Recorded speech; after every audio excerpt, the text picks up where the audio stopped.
what cards to choose? How do I know what cards to choose? Wow.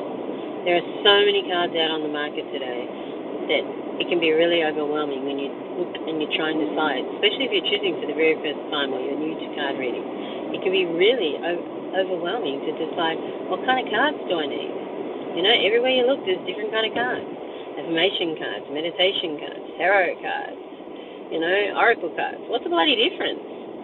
When it comes to choosing cards, the most important thing to know is that it needs to resonate with you.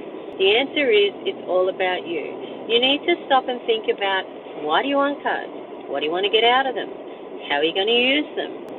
But the thing to remember is, it is all about you. Nobody else is ever going to have your journey.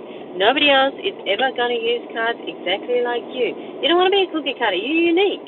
You are your own person. You want to be able to use the cards to the best way you can use them for you. Sure, there's things that work. And there are standards for how some cards are read, tarot cards particularly. Okay? And sure, it doesn't hurt to use the information that's out there and follow somebody's direction on how to do something. But what you need to know, that if you really want to gain from your own inner knowing and for your own spiritual practice, you really need to follow yourself, your inner knowing, your heart, your soul. You need to be able to break outside those boxes, not have to conform to what things say. And if things don't work for you, you need to find a way that it does. Okay? Because if things don't work for you and it doesn't resonate and you feel like something's lacking, that's soul saying, hey, I'm here. This isn't working for us. Let's find a different way. Or, you know, this isn't for us. And that doesn't mean that the cards aren't for you. What that means is that the way you're doing it, the pack you're using, may not be for you.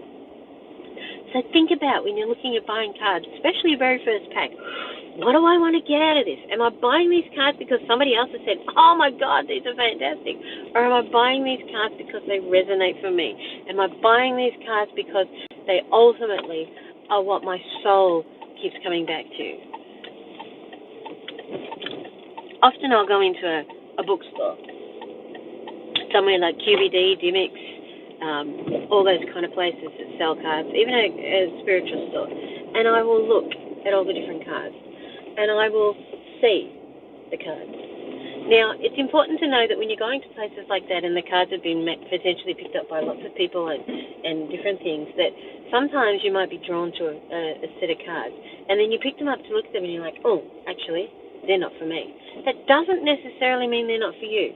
The fact that you are initially drawn to them shows that they have something that soul feels is beneficial for you.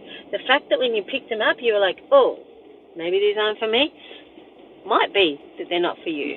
But you do need to think a little bit more and a little bit deeper. Are they not for you, or is it the fact that they've been picked up by so many different people that the energy that particular pack of that particular deck carries is something you don't resonate with?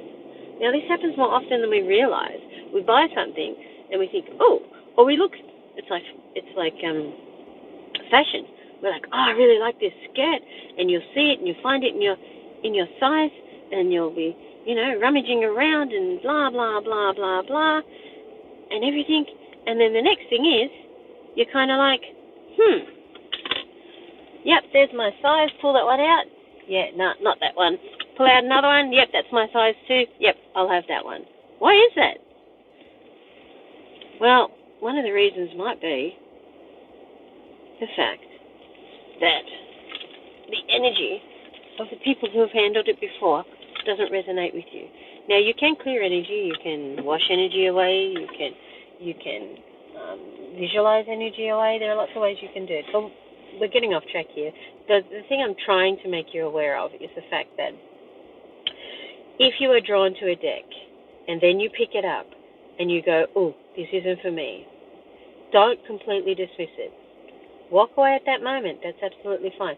But if you go somewhere else and you see that deck again and you're like, oh, there's that deck, it's calling out to me, but last time I picked it up I really didn't like it, stop. Change your perspective.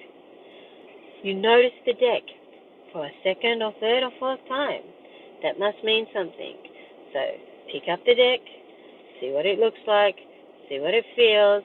This deck, the same visually deck as the original one that you picked up and then didn't like, may have a completely different energy. And by having a completely different energy, it means that you can pick it up, you can buy it, and it resonates with you. And it just will instill in you to trust your gut. That deck was for you. It was just that the pack that you found originally wasn't.